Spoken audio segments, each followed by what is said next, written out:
Մի անգամ մի մարդ գնեց իրեն մի նոր տուն,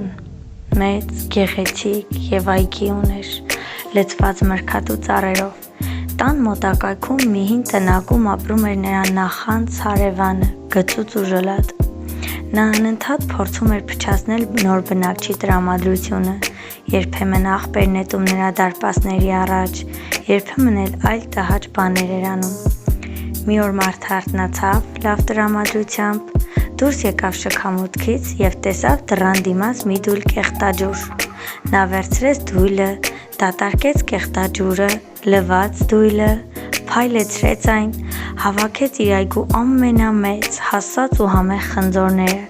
լցրեց դույլը և գնաց հարևանի տուն։ Հարևանը լսելով դռան թակոցը,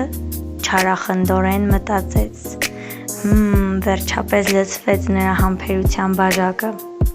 բացեց դուռը սպասելով վեճի,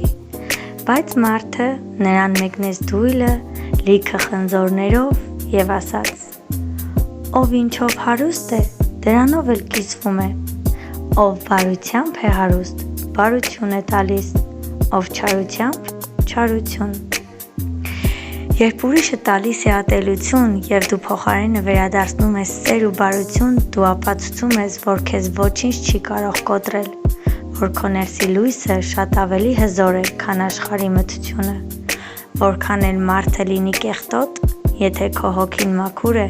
դու միշտ կմնաս մարդ, և հենց այդ մաքրության, այդ ներքին ուժի մեջ է Աստծո ներկայությունը։